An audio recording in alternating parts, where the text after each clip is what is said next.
ผู้สาวเซโนมาหาหน่อไม้พี่น้องใส่ชุดพนักงานเลยเสียชมเสียเชอมากใส่ชุดพนักงานจะคักเลยมาหาหน่อไม้จะแก่ทิพย์นุกจะแก่ทิพย์เนาะโอ้โตดุมันนะลินี่ออกจากโรงงานมาเฮ็ดมาเอาหน่อไม้เลยโอ้เราดุคักอะไรกัดยังมีผู้เอาคือว่าเอาผู้บ่าวมานั่นมาบ่มีผู้บ่าวนี่แหละบ่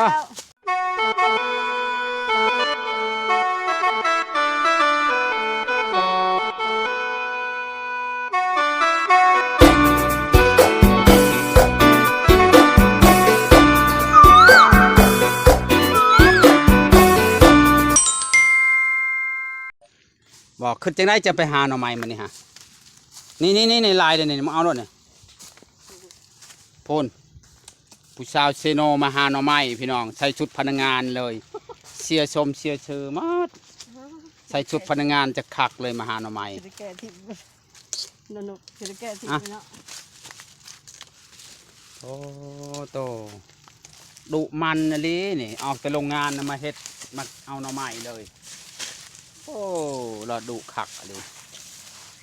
กัดยังมีผู้เอาคือว่าเอาผู้บ่าวมานั่นมาบ่มีผู้บ่าวนี่แหละบ่ไปไกลจนหอมปันไปชังอย่าว่ามีผู้บ่าวดังจนยังหักเม้นบ่หรือหอมหอมบ่แม่นเฮ้ยโอ้ยยุงกระกัดแต่ในหน้าผากจะเอาแกงมืออื่นแล้วเอาแกงมือหนึ่งแกงมื้อนี้แหละบ่ยันว่าจะเอาหามื้อนี้แกงมื้ออื่นคือเฮาเนี่ยหามื้อนี้แกงมื้อนี้นะเฮาเนี่ยแซ่บบ่กินใหม่มึงใช่แซ่บว่าหมกกันได้จะหมกเป็นเนาะเอาเฮ็ดให้คนสิบ่เป็นสมุกหน่อไม้ล่ะมันแซ่บน้ำหมูนั่นแหละวะโอ้ยมันแซ่บน้ำหมูเฮ็ดแซ่บมันก็แซ่บแซ่บน้ำชิ้นหมูเฮ็ดแซ่บมันก็แซ่บเนาะสิไปแกงแล้วไปหมกอันนี้ฮะถ้าเรามาสนเฮาหาหน่อไม้นี่แล้วก็มือเฮาสิเมื่อจังได้เฮารถบ่มีแต่รถไถมือเจ้าได้มาจังนั้นแล้วชุมนั้นมาคนมาเด้จักดูโอ้คันจุ๊บเจ้ามาเมื่อคืนนี้ค่อยเอาบักลายเลยลายเลยเมื่อคืนนี่เขาเอาว่านนี่ไม่ตูนเอาค่อยไปรอเบิ่งสอบรอบดูป๊อบออกลายแล้วนอนแนงหน่อไม้เขาออกไวแต่ว่าแตกคักแตกแน่พี่น้องผู้สาวมาหาหน่อไม้พี่น้องสาวสั้นเปิดใจโสดอีกแล้วพี่น้องเลยเปิดใจโสดอีกแล้วเป็นว่าโสดอีก100%เป็นว่าอยากมีคู่พี่น้องเอ้ยพวก มาหาหน่อไม้สิมาแกงเที่ยงเป็นว่าส่วนไปแกงหน่อไม้อยู่เฮือนเพิ่นว่าชิแกงใช้งัวน้อยตัวหนึ่งเพราะตัวแกงนี่ไม่ใช้งัวน้อยเพิ่นว่าสร้างว่าวเขาก็บ่เคยกินแกงหน่อไม้ใช้งัวน้อยโอ้หน่อไม้บานอมพี่น้องเบิ่งเอาเป็นตาอ่อนซ้อนส่วนหน่อไม้บานอมพี่น้องยังไม่ได้แต่งต้นพี่น้องปีนี้บัดจิตัดออกเลย6 ลายแล้วบัดนี้โบกุ้มแล้วปลูกลายโพด6 เบิร์ดบัดนี้ประมาณนี้ได้พี่น้องได้ส่วนบานอมผู้สาวกับมาหาหน่อไม้พอได้คิดอยากแกงกับมาโรดเดอร์ช่วงนี้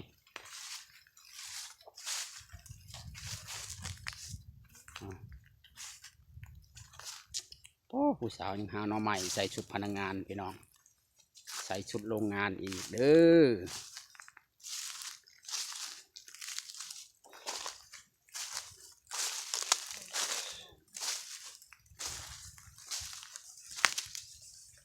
ตู้สักฝาไปจุบ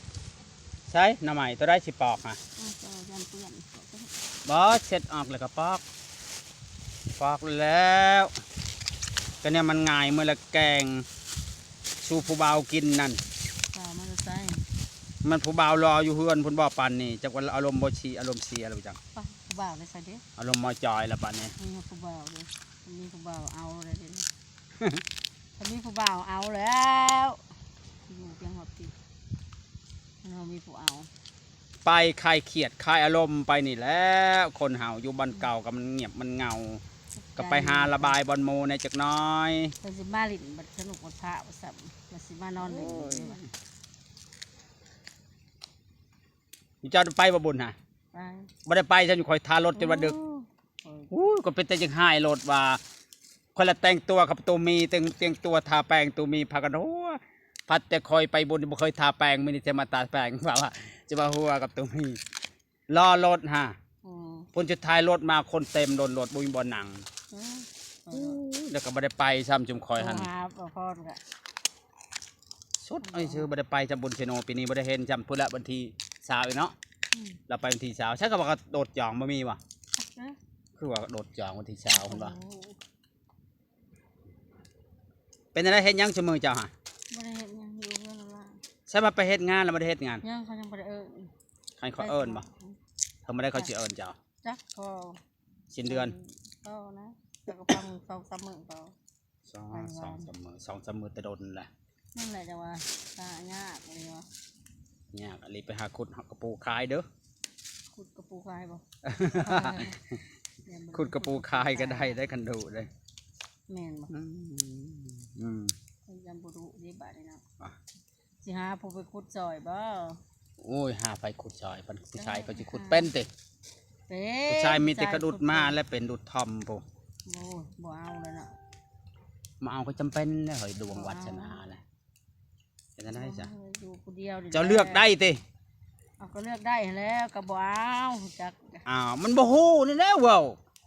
เจ้าฮู้ว่าคนมักคนนี่คอยอย่างบ่ได้ชุบยาบ่กินหยังบางหยังก็บ่กินเหล้ากินเบียร์กินแต่ข้าวเพิ่นเว้าบางคนผู้ชายต้องเคยเห็นนั่นเด้เวลาเขามักเอาแม่นบ่ผู้ชายเขาจะว่าจังซั่นแล้วเจ้าก็เชื่อแล้วบัดนี้ยาก็อดแล้วเวลาไปหาผู้สาวเนาะยาสูบก็อดไปได้บางคนนะเขาเคยเห็นได้เอาสูบยากระยาและสูบยาธรรมชาติเลยเอาอยากให้ผู้ชายเชื่อใจเด้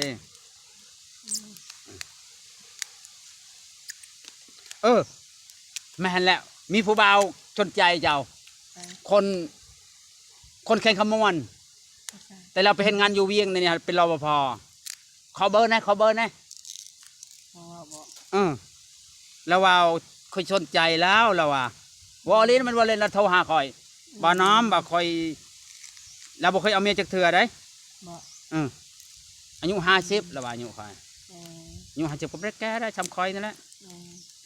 พอดีแล้วเราว่าติดต่อให้คอยในเด้อว่าเราว่าสิลงมาเล่นน้ำคอยได้ยังบ่ฮู้เราว่าเดี๋ยวเงินเดือนออกก็เก็บเงินก่อนเราว่าเรามาเลยเราว่าสิมาเล่นอยู่เราขอเบอร์เจ้าเราจะคุยกับเจ้าเด้อขอเบอร์เด้อขอเบอร์เราก็ว่าก็โดยเราโทรหาคอยเราว่าเอ้าจะเป็นมักคนอวบติโอ้ยามหนาวเนี่ยมักแท้คนเอาเสียแล้วว่าได้ว่ะจะเป็นมักคนอวบคอยละว่าคนละมักคนใจจ่อยเอ้าเขาไม่ได้มักได้คนจ่อยเพิ่นว่าได้เขามักคนอวบแล้วว่าขาวๆแบบชาวซันนั่นโอ้ยถึกสเปคคอยเพิ่นว่าได้ว่ะคนบริขาวได้บ้านนี้เคยเจ้าบ่ขาวเราเห็นในกล่องอยู่เราก็เบิ่งคลิปแล้วเบิ่งคลิปเขาได้เราคอมเมนต์กล้องขาวเจ้าก็บอกเรากล้องเราขาวกล้องคอยบดีบันไดเขาว่ากล้องคอยบ่งามบันไดแต่สาวสันเรางามได้สาวสันเขาว่าคนขาวคนอวบคนมักคนขาวคนอวบแล้วถึงสเปคเนี่ยโอ้สุดยอดเขาว่าบ่มีบ่ติเฮ็ดอาหารการกินเนาะโอ้เขาว่าคันเราได้เฮ็ดกินเท่าใดนะจนเรียกแค่ชอกบ่ถึงเขาว่าเราหัวได้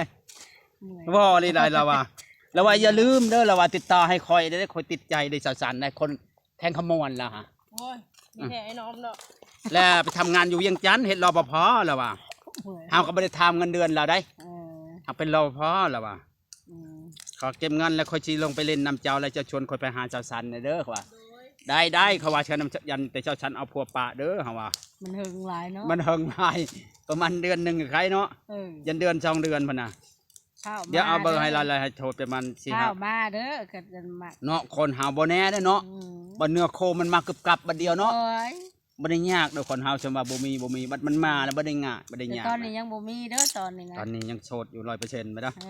ยังโสด 100% เด้อตอนนี้ตอนหน้ายังบ่ฮู้เด้อและเพิ่นเว้าว่าอายุเพิ่นนั้น50เพิ่นว่ารับได้บ่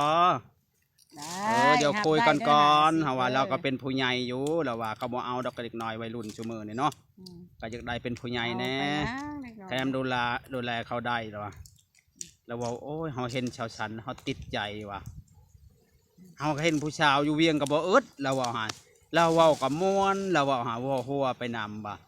แล้วบอกไปชีได้แล้วบอกนี่เขาไม่ได้แต่งเอาได้มันคอยจะหนักแต่งเขาว่าตำเราว่าเลยได บอก เราบอกขอเบอร์นะเด้อคอยว่าโดยว่าให้เรามาก่อนคอยว่าเรายังไม่ได้มาคอยก็ลืมเอาเบอร์แล้วว่ะเอาดีได้อย่าลืมเอาเบอร์แล้วจะโทรมาหาคอยเด้อมาโทรบอกคอยเด้อว่ะ อืม จะโทรบอกเราจากเบอร์ตัวใดจะคนหาในนี้แหละจะโทรวันยังโอ้ว่าคอยมักอันนี้สาวสันแล้วว่ะ อืม คุยกันเอง าได้ คุยกันเองบันทึกสเปกแล้วก็แต่งงานก็อย่าลืมกันได้เหรอ เอาสิลืมเห็ดยัง ยันว่าได้ย้อนเฮาไปลืมกันเลย ไม่ลืมแล้ว ได้เมียรปภก็ได้เงินเดือน2-3 มื้อเดือนหนึ่งลงมาจอบทีหนึ่งก็คักแล้วเขามาหาเงินก็ดีได้เนาะ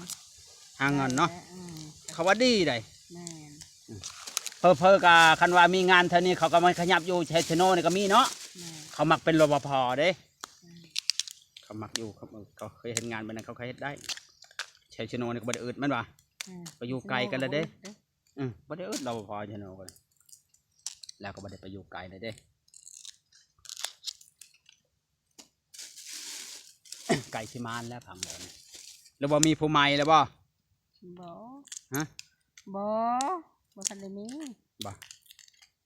แล้วมีไผโทรไปเล่นน้ำเจ้าชั่วโมงนี่มีอยู่ว่า มีไผ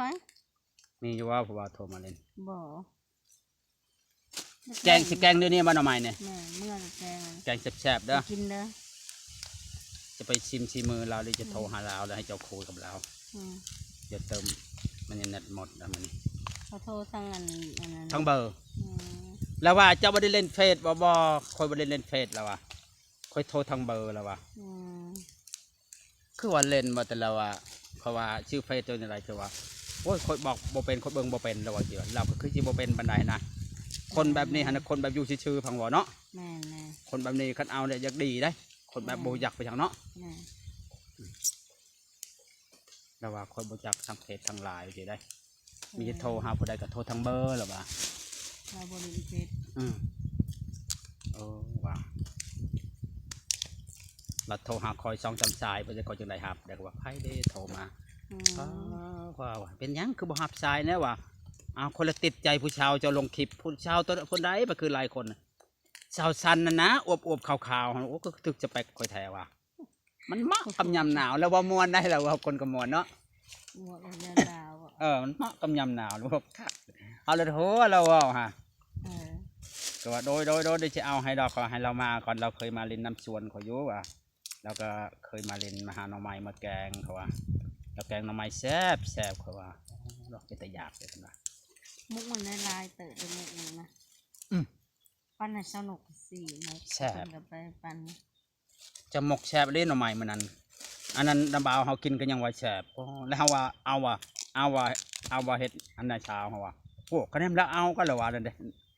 น้ำบ่าวเขาได้หากจะบ่ยันบ่มักเราคนสูงได้